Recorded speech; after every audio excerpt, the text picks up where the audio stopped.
Hay hábitos en tu vida que parecen normales, pero están bloqueando todo lo que Dios quiere darte. Cuando dejes estas 4 costumbres, Él comenzará a limpiar, restaurar y transformar tu vida de una manera que nunca imaginaste. Hay algo que el alma creyente siente antes de entender. Una incomodidad que no viene del mundo exterior, sino de adentro. Una voz suave pero persistente que señala algo que necesita cambiar. Esa sensación no es condena. Es la mano de Dios tocando una puerta que tú mismo has dejado cerrada por demasiado tiempo. Charles Spurgeon, el príncipe de los predicadores, decía que muchos cristianos viven como si Dios fuera un observador distante, cuando en realidad es un jardinero activo que poda todo aquello que impide el crecimiento del alma. Y esa poda, aunque duele, es señal de que Dios no te ha soltado. Es señal de que todavía tiene un propósito poderoso contigo, uno que no puede cumplirse mientras ciertas costumbres permanezcan sin ser examinadas. Hoy vamos a examinar juntos 4 costumbres que el alma creyente raramente cuestiona, precisamente porque ya las considera parte de sí misma. No son pecados evidentes ni escándalos visibles. Son patrones tan silenciosos y tan cotidianos que se han vuelto invisibles. Y lo que no se ve no se suelta. Lo que no se suelta no puede ser transformado por la gracia de Dios. Spurgeon también enseñó que el mayor peligro para el alma no es el pecado escandaloso, sino el pecado que se vuelve costumbre, porque lo que practicamos con regularidad forma nuestro carácter, y nuestro carácter determina la dirección de nuestra vida espiritual. Un hábito malo sostenido en el tiempo puede hacer más daño que un error cometido una sola vez, porque el hábito no nos alarma, simplemente nos moldea. La Biblia lo confirma con absoluta claridad.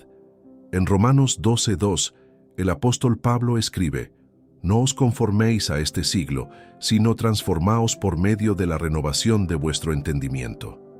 Esa renovación no es automática ni ocurre mientras seguimos haciendo lo mismo. Requiere que tú y yo dejemos atrás ciertos patrones que nos conforman al mundo en lugar de conformarnos a Cristo, el único modelo de vida verdaderamente plena. Y aquí está la buena noticia que necesitas escuchar hoy. Dios no te pide que lo hagas solo, Él mismo comienza el proceso.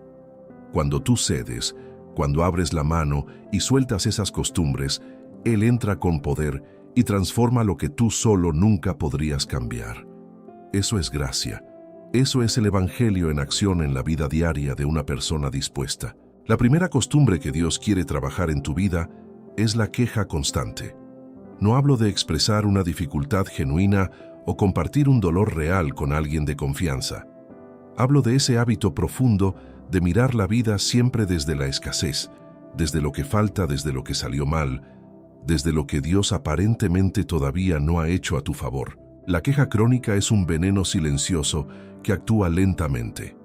Envenena tu fe, porque quien siempre se queja en el fondo está diciendo que Dios no ha sido suficiente. Envenena tus relaciones más cercanas, porque nadie puede sostener por mucho tiempo la compañía de alguien que convierte cada conversación en una lista interminable de lamentos y decepciones. Y envenena tu propio espíritu, porque lo que repites con la boca termina siendo lo que crees con el corazón. Las palabras no solo expresan la realidad, también la construyen. Cuando declaras escasez todos los días, tu alma empieza a ver escasez incluso donde Dios ha puesto abundancia. Y eso cierra los ojos del alma a los milagros que ya están ocurriendo. Spurgeon advertía que una boca llena de quejas es un corazón vacío de gratitud, y un corazón vacío de gratitud es terreno estéril para la gracia de Dios. No puede crecer en ti lo que Él quiere plantar mientras el suelo esté endurecido por el resentimiento y la insatisfacción crónica que se alimenta a sí misma. El pueblo de Israel en el desierto es el ejemplo más poderoso de esto.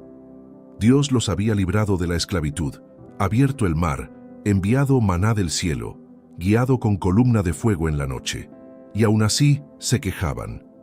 Esa queja no era inocente, era una declaración de desconfianza profunda. Era decirle a Dios en su rostro: «Lo que haces no es suficiente para mí».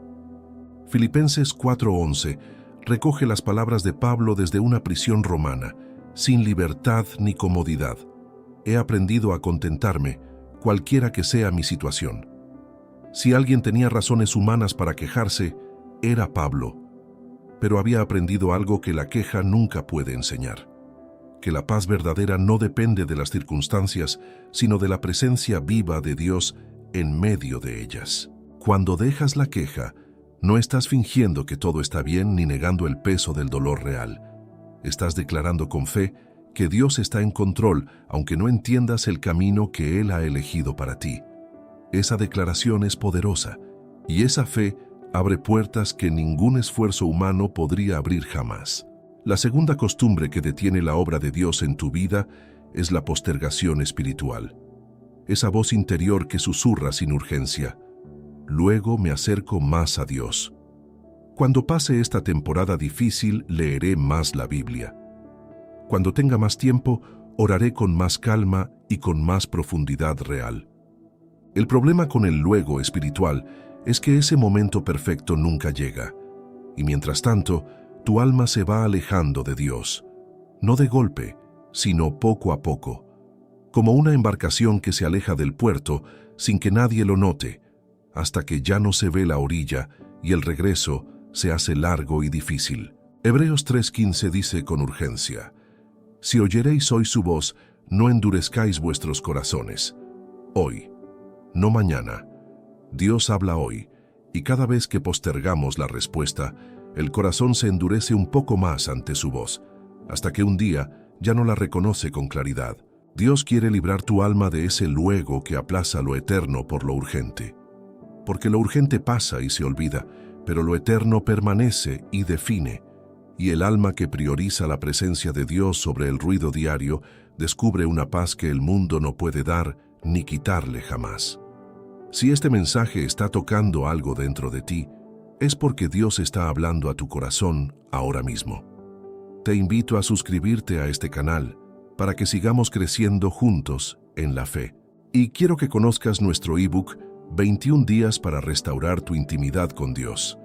Son 21 días diseñados para llevarte hacia una vida devocional real, devocionales diarios que nutren el alma, reflexiones bíblicas que renuevan la mente y ejercicios prácticos que convierten el deseo de buscar a Dios en una experiencia concreta cada mañana. Si sientes que necesitas ese encuentro genuino con Dios, este ebook fue hecho para ti. Adquiérelo en el enlace del primer comentario fijado. No lo dejes para después. Las 2 primeras costumbres que hemos visto ya han comenzado a revelar algo importante: que los hábitos que más nos dañan no siempre son los más visibles. Y la tercera costumbre no es la excepción. Es una de las más comunes entre personas que genuinamente aman a Dios. Y precisamente por eso es tan peligrosa: la comparación constante con los demás. Vivimos en una época en que compararse se ha vuelto casi involuntario. Las redes sociales, las conversaciones cotidianas, incluso los círculos de la iglesia, pueden convertirse en escenarios donde sin quererlo comenzamos a medir nuestra vida espiritual, nuestros logros y nuestras bendiciones contra las de otras personas. Y esa medición silenciosa destruye la paz del alma. La comparación espiritual tiene 2 caras igualmente dañinas. La primera es la envidia. Ver lo que otro tiene o lo que otro ha alcanzado y sentir que lo que tú tienes no es suficiente, que Dios ha sido más generoso con otros que contigo. La segunda es la arrogancia espiritual. Compararte con alguien que consideras más débil en la fe y sentirte satisfecho, como si la medida de tu crecimiento fuera otra persona y no Cristo mismo. Ambas caras de la comparación te alejan del mismo lugar, de los ojos de Dios puestos sobre tu propio camino. Porque Dios no te llama a vivir la vida de nadie más. Te llama a vivir la tuya, con los dones que Él te ha dado, en el tiempo que Él ha determinado, para el propósito que Él ha diseñado exclusivamente para ti. Y ese propósito no puede cumplirse si estás mirando constantemente hacia otro lado. Gálatas 6:4 lo expresa con una precisión que no deja margen para la duda: que cada uno examine su propia obra y entonces tendrá motivo de gloriarse solo en sí mismo y no en otro. Pablo no estaba invitando al orgullo, estaba llamando al creyente a la honestidad personal, a mirar su propio camino y responder ante Dios por lo que él mismo ha hecho con lo que ha recibido. La parábola de los talentos en Mateo 25 ilustra esto con una claridad que golpea el corazón. El siervo que recibió 2 talentos no fue reprendido por no tener 5. Fue valorado por haber multiplicado exactamente lo que le fue dado. Dios no te juzgará por lo que otro hizo con sus dones. Te preguntará qué hiciste con los tuyos. Y esa pregunta no admite comparación como respuesta. Cuando te comparas constantemente, también le estás diciendo a Dios algo muy serio, que no confías en su criterio al distribuir los dones. Estás cuestionando su sabiduría. Estás insinuando que Él cometió un error al darte lo que te dio, al ponerte donde te puso, al diseñar el camino que diseñó para ti. Y ese cuestionamiento silencioso es una forma de incredulidad que roba la alegría y paraliza el crecimiento. El Salmo 139:14 declara con una convicción que debería resonar en lo más profundo de tu ser: Te alabo porque soy una creación admirable. Tus obras son maravillosas, y esto lo sé muy bien. David no escribió estas palabras desde la comodidad. Las escribió desde el conocimiento de que Dios lo había formado con intención, con cuidado, con propósito. Y ese conocimiento lo libraba de necesitar la aprobación o la comparación con otros. Dios quiere limpiar de ti la costumbre de compararte, porque sabe que mientras tus ojos estén puestos en la vida de otros, no podrán estar puestos en Él. Y es en Él, en su mirada sobre tu vida, donde se encuentra la verdadera dirección, la paz genuina y la certeza de que vas por el camino correcto para ti. La cuarta costumbre es la que quizás más duele reconocer, porque toca algo que muchos consideran parte de su personalidad: el miedo disfrazado de prudencia. Ese miedo que te paraliza frente a los pasos de fe que Dios te está llamando a dar. Ese miedo que siempre encuentra una razón lógica para no moverse, para no obedecer, para no soltar lo conocido y abrazar lo que Dios está preparando. No todo miedo es pecado. Hay temores sanos y necesarios, pero hay un miedo que se convierte en costumbre espiritual. El miedo que decide por ti, que vota siempre en contra de la obediencia, que construye muros alrededor de tu fe para que nada nuevo entre y nada viejo salga.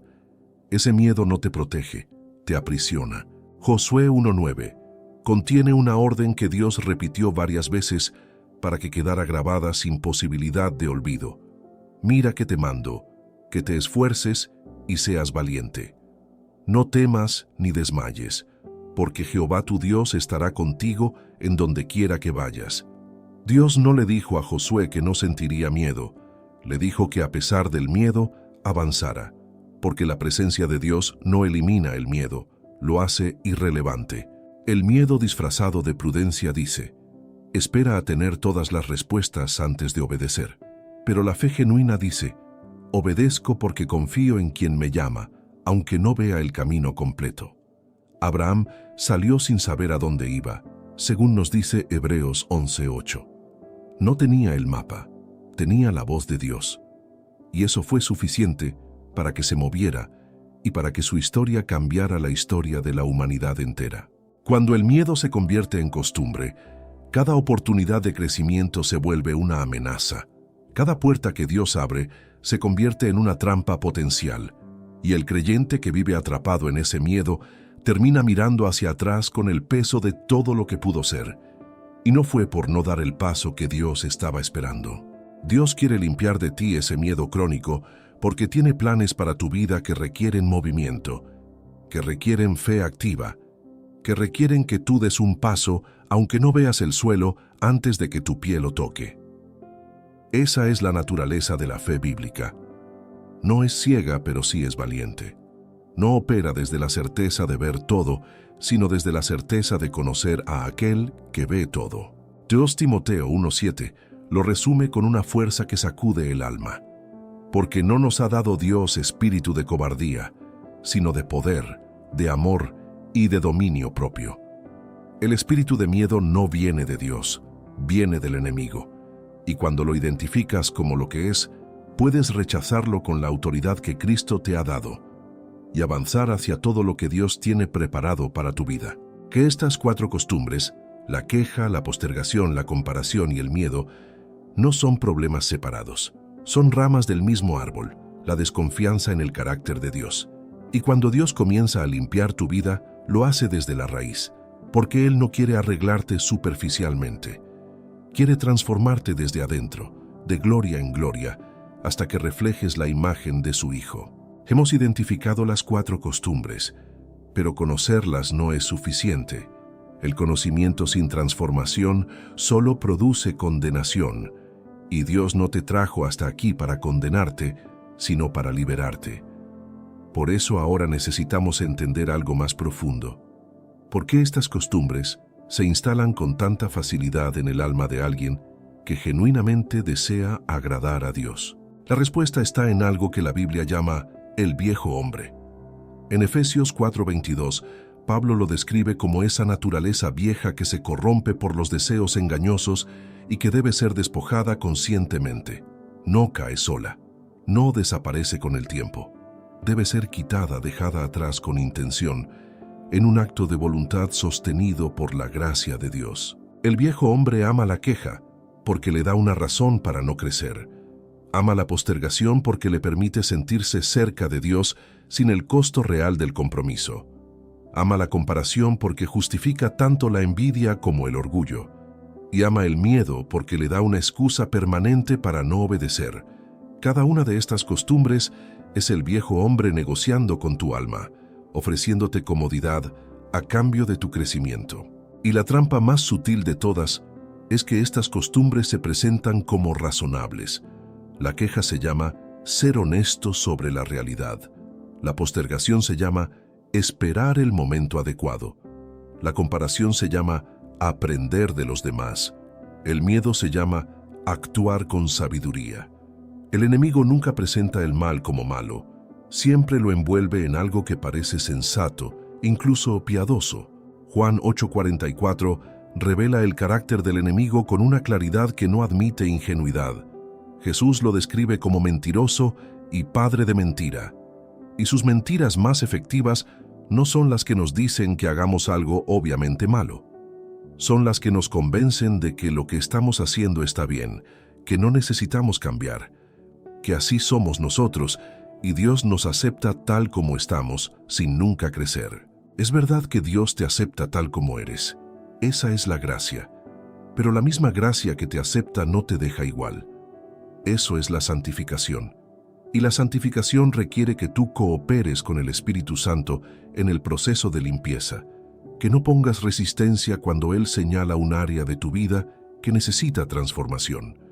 La aceptación de Dios no es destino, es punto de partida. Entonces, ¿cómo comienza realmente el proceso de limpieza? Comienza con lo que la Biblia llama arrepentimiento, no la emoción pasajera de sentirse mal por algo, sino el cambio real de mente y dirección que el término griego metanoia describe, un giro completo, una decisión de ver las cosas como Dios las ve y actuar en consecuencia. El arrepentimiento frente a la queja no es solo dejar de quejarse, es comenzar a entrenar los ojos del alma para ver las bondades de Dios que están presentes incluso en las temporadas más difíciles. 1 Tesalonicenses 5:18 ordena: Dad gracias en todo, porque esta es la voluntad de Dios para con vosotros en Cristo Jesús. No por todo, sino en todo. La gratitud no niega el dolor, lo transciende. El arrepentimiento frente a la postergación es establecer hoy una decisión concreta de buscar a Dios, aunque sea por 15 minutos, aunque el tiempo sea escaso y la mente esté cargada. No se trata de construir una vida devocional perfecta de un día para otro. Se trata de dar el primer paso hoy y luego otro mañana, y dejar que Dios vaya construyendo el hábito en ti desde esa pequeña semilla de obediencia. El arrepentimiento frente a la comparación es volver los ojos hacia el único espejo que revela la verdad, la palabra de Dios. Santiago 1:23. Compara la palabra con un espejo que muestra quién realmente eres. Cuando te miras en ese espejo cada día, Ya no necesitas mirarte en la vida de otros para saber si estás bien, porque el estándar de Dios no cambia según la persona que tienes al lado. El arrepentimiento frente al miedo es quizás el más difícil de todos, porque el miedo se siente tan real que parece imposible ignorarlo. Pero el llamado no es a ignorarlo, sino a actuar a pesar de él. Cada vez que das un paso de obediencia a pesar del miedo, ese miedo pierde un poco de su poder sobre ti. La fe no se construye en la teoría, se construye en la práctica de confiar en Dios aunque tiemble. E Isaías 41:10 es una de las promesas más poderosas que Dios ha hablado sobre el miedo. No temas, porque yo estoy contigo. No desmayes, porque yo soy tu Dios que te esfuerzo. Siempre te ayudaré, siempre te sustentaré con la diestra de mi justicia. Nota que Dios no dice, no tendrás razones para temer. Dice, yo estoy contigo. Su presencia es la respuesta al miedo, no la ausencia de circunstancias difíciles. El proceso de limpieza que Dios inicia en tu vida no es inmediato ni indoloro. Es un proceso con etapas, retrocesos momentáneos, días en que el viejo hombre intenta recuperar el terreno perdido. Pero cada día que eliges la gratitud sobre la queja y la obediencia sobre la postergación, estás cooperando con la obra más poderosa del universo, la transformación del alma por el Espíritu de Dios. Romanos 8:29 revela el fin hacia el que apunta toda esta transformación.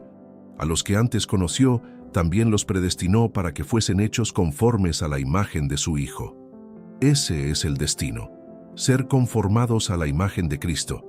Y el camino hacia ese destino pasa inevitablemente por la limpieza de todo lo que no se parece a Él, incluyendo estas 4 costumbres que hemos examinado juntos en este mensaje.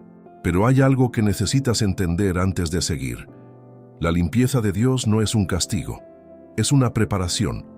Cada vez que Él retira algo de tu vida, un hábito, una costumbre, una manera de ver el mundo, lo hace porque tiene algo mejor para poner en su lugar.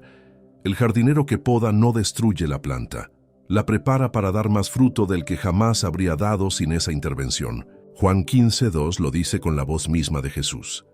Todo pámpano que en mí no lleva fruto lo quitará, y todo aquel que lleva fruto lo limpiará, para que lleve más fruto.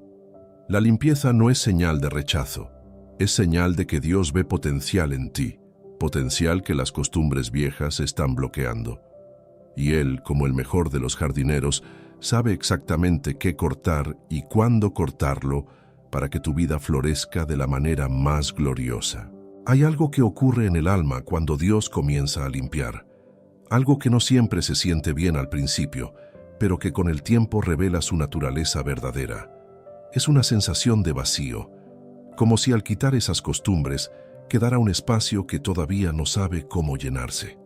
Y ese vacío, lejos de ser una señal de que algo salió mal, es precisamente el espacio que Dios está preparando para habitarlo de una manera nueva. Porque la limpieza de Dios nunca termina en vacío, siempre termina en llenura, y eso es lo que necesitamos entender ahora. ¿Qué pone Dios en el lugar de lo que quita? ¿Cuál es la vida que Él diseñó para el alma que ha soltado la queja, la postergación, la comparación y el miedo? ¿Cuál es la experiencia espiritual que le espera al creyente que decide cooperar con su obra transformadora? Lo primero que Dios pone en el lugar de la queja es la gratitud profunda. No la gratitud superficial que se practica cuando las cosas van bien y que desaparece en cuanto aparece la primera dificultad, sino esa gratitud que nace de entender que cada momento de vida es un regalo, que cada respiración es evidencia de la misericordia de Dios, que incluso en las temporadas de desierto hay maná cayendo si aprendes a buscarlo. El Salmo 103:2 dice, «Bendice, alma mía, a Jehová, y no olvides ninguno de sus beneficios». David escribió esto desde la experiencia. Había conocido el palacio y la cueva, la victoria y la persecución, la unción y el exilio. Y desde toda esa amplitud de experiencia humana, había aprendido una cosa, que olvidar los beneficios de Dios era el primer paso hacia la amargura, y recordarlos era el primer paso hacia la alabanza. La gratitud genuina Transforma la manera en que ves cada área de tu vida. Transforma tus relaciones, porque empiezas a ver a las personas como dones en lugar de fuentes de decepción. Transforma tu manera de enfrentar los problemas, porque los ves como oportunidades para ver a Dios actuar en lugar de como pruebas de su abandono. Y transforma tu vida de oración, porque ya no llegas a Dios solo con una lista de pedidos, sino con un corazón que ya ha contado sus bondades. Lo segundo que Dios pone en el lugar de la postergación es la intimidad real con Él, no la relación religiosa que se mide por cuántas actividades de iglesia se asiste o cuántos capítulos se leen por obligación, sino esa intimidad viva, personal, cotidiana, donde la presencia de Dios deja de ser algo que se busca en momentos de crisis y se convierte en el aire que el alma respira todos los días. Juan 15:5 recoge una de las afirmaciones más absolutas de Jesús: el que permanece en mí y yo en él, éste lleva mucho fruto, porque separados de mí, nada podéis hacer. Nada. La intimidad con Dios no es un complemento de la vida espiritual, es su fuente. Y el creyente que habita en esa intimidad diaria descubre que puede hacer en un día de conexión con Dios lo que no logró en años de esfuerzo propio. Lo tercero que Dios pone en el lugar de la comparación es la identidad firme en Cristo. Esa certeza de quién eres, que no depende de lo que otros tienen ni de lo que otros piensen de ti. Una identidad que no fluctúa con los cambios de temporada ni se sacude con las opiniones ajenas, porque está anclada en algo que no cambia, lo que Dios dice sobre ti en su palabra. Efesios 2:10 declara: somos hechura suya, creados en Cristo Jesús para buenas obras, las cuales Dios preparó de antemano para que anduviésemos en ellas. Eres hechura de Dios, no un accidente, no un error, no un borrador de alguien que resultó mejor. Eres una obra diseñada con propósito, creada para un camino específico que nadie más puede recorrer en tu lugar, porque nadie más fue creado exactamente como tú. Cuando esa identidad echa raíces profundas en el alma, la comparación pierde todo su poder. Ya no necesitas ser como otro para sentirte valioso. Ya no necesitas los logros ajenos para medir los tuyos. Tienes algo mejor, la mirada de Dios sobre tu vida, que te dice que eres exactamente lo que necesitas ser para cumplir el propósito que Él te ha dado. Lo cuarto que Dios pone en el lugar del miedo es el valor que nace de la fe. No el valor que viene de sentirse capaz, sino el valor que viene de saber que quien te envía es más grande que cualquier obstáculo que puedas encontrar en el camino. Es el valor de Gedeón, que era el más pequeño de su familia, y enfrentó un ejército enorme porque Dios dijo: «Ve con esta tu fuerza». Jueces 6:14 recoge ese momento con una precisión que estremece. «Ve con esta tu fuerza, y salvarás a Israel de la mano de los madianitas». Gedeón no tenía la fuerza que pensaba que se necesitaba, pero tenía la presencia de aquel cuya fuerza nunca ha tenido límite. Y eso fue todo lo que necesitó para convertirse en uno de los jueces más recordados de la historia bíblica. Cuando Dios limpia el miedo de tu vida y pone en su lugar el valor de la fe, comienzas a ver las circunstancias desde una perspectiva diferente. Los problemas siguen siendo reales, pero ya no son más grandes que tu Dios. Los obstáculos siguen existiendo, pero ya no tienen la última palabra sobre tu destino. Porque el mismo Dios que abrió el mar para Israel, que derribó los muros de Jericó, que levantó a Lázaro de los muertos, es el Dios que camina contigo hoy. Esta es la vida que Dios tiene preparada para ti cuando sueltas esas 4 costumbres: gratitud en lugar de queja, intimidad en lugar de postergación, identidad firme en lugar de comparación y valor de fe en lugar de miedo. No es una vida sin dificultades. Es una vida con una presencia tan poderosa que las dificultades ya no pueden definirte ni detenerte. Y aquí está algo que necesitas escuchar con claridad. Ese cambio no ocurre en un instante. Ocurre en la acumulación de decisiones diarias. Cada mañana que eliges abrir la Biblia en lugar de postergar. Cada momento en que eliges dar gracias en lugar de quejarte. Cada vez que te miras en la palabra en lugar de mirarte en la vida de otros. Cada paso que das a pesar del miedo. Esas decisiones, tomadas día tras día, van construyendo en ti el carácter que Dios ha diseñado. Santiago 1:4 lo expresa con una profundidad que merece ser meditada. Mas tenga la paciencia su obra completa, para que seáis perfectos y cabales, sin que os falte cosa alguna. La obra de Dios en ti es completa, no a medias, no provisional, completa, pero requiere paciencia, cooperación y la disposición de soltar lo viejo para recibir lo nuevo que Él tiene guardado para ti. Todo lo que hemos recorrido hasta aquí nos lleva a una pregunta que no puede quedar sin respuesta. ¿Cómo se sostiene esta transformación en el tiempo? Porque hay personas que tienen momentos de despertar espiritual genuino, que toman decisiones reales, que sienten el fuego de la renovación en el corazón, y sin embargo, semanas o meses después, vuelven a caer en los mismos patrones. La queja regresa, la postergación vuelve a ganar terreno, el miedo recobra su influencia. ¿Por qué? La respuesta está en algo que Jesús describió en la parábola del sembrador. En Marcos 4:16-17 habla de la semilla que cae en pedregales. Estos son los que reciben la palabra con gozo, pero no tienen raíz en sí mismos, sino que son de corta duración, pues cuando viene la tribulación o la persecución por causa de la palabra, luego tropiezan.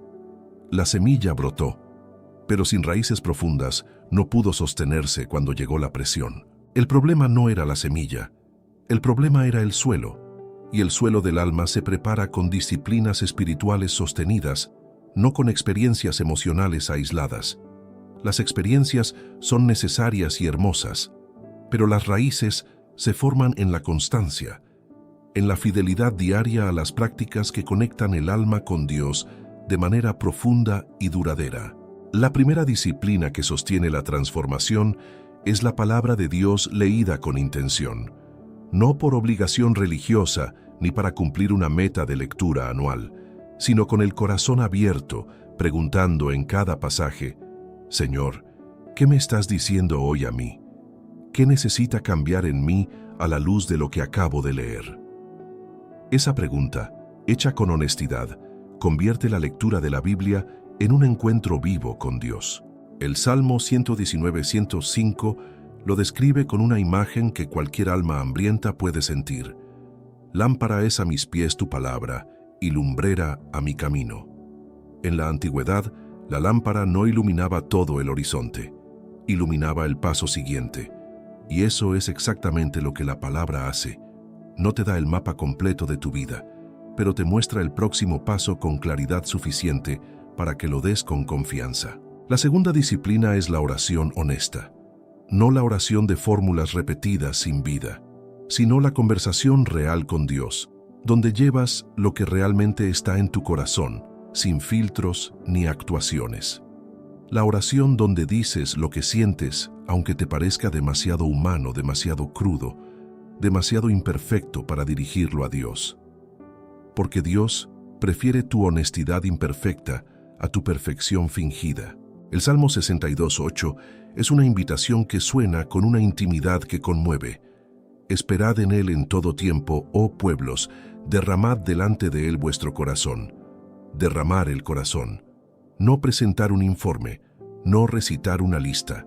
Derramarlo con todo lo que hay dentro, lo ordenado y lo caótico, la fe y la duda, la gratitud y la confusión. Esa es la oración que llega al corazón de Dios y desde ahí transforma el tuyo. La tercera disciplina que sostiene la transformación es la comunidad de fe genuina. El creyente que vive su fe en aislamiento está en desventaja, no porque Dios no sea suficiente, sino porque Él mismo diseñó el crecimiento espiritual para ocurrir en comunidad. Necesitamos hermanos que nos digan la verdad con amor, voces que nos confronten cuando nos alejamos, testimonios que reaviven nuestra fe cuando la propia comienza a flaquear. Hebreos 10:24-25 no deja lugar a dudas sobre esto. Considerémonos los unos a los otros para estimularnos al amor y a las buenas obras, no dejando de congregarnos, como algunos tienen por costumbre, sino exhortándonos. La congregación no es opcional en el diseño de Dios para el alma, es parte del proceso de crecimiento, El carbón que se separa del fuego se enfría solo. El que permanece junto a los demás arde. La cuarta disciplina es el servicio. Hay algo en el acto de servir a otros que rompe las cadenas del ensimismamiento espiritual. Cuando te enfocas en la necesidad de alguien más, la queja sobre tu propia vida pierde volumen. Cuando inviertes tus dones en el bien de otros, el miedo a usar esos dones empieza a disolverse. El servicio no es solo una obligación cristiana, es una medicina para el alma que tiende a girar demasiado sobre sí misma. Marcos 10:45 recoge las palabras de Jesús con una claridad que redefine el éxito. El Hijo del Hombre no vino para ser servido, sino para servir. Si el Hijo de Dios definió su misión en términos de servicio, ¿cuánto más nosotros? El creyente que sirve con amor genuino descubre que en el acto de dar encuentra una plenitud que ninguna costumbre vieja jamás pudo ofrecerle. Estas 4 disciplinas, practicadas con constancia, construyen las raíces profundas que permiten que la transformación se sostenga en el tiempo. No garantizan una vida sin dificultades. No prometen que las viejas tentaciones nunca volverán a llamar a la puerta, pero sí garantizan que cuando llegue la presión, cuando venga la tormenta, el alma estará tan arraigada en Dios que no podrá ser arrancada. Mateo 7:24-25 describe al hombre sabio que edificó sobre la roca. Aunque descendió lluvia, vinieron ríos y soplaron vientos. La casa no cayó porque estaba bien fundada.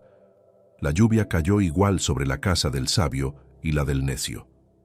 La diferencia no estaba en las circunstancias, sino en el fundamento. Y ese fundamento, para el alma que suelta las costumbres viejas, es Cristo mismo, quien es el mismo ayer, hoy y por los siglos.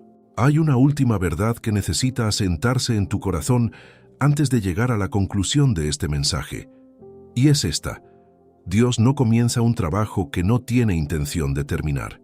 Filipenses 1:6 lo promete con una certeza que no admite sombra de duda. Estando persuadido de esto, que el que comenzó en vosotros la buena obra, la perfeccionará hasta el día de Jesucristo.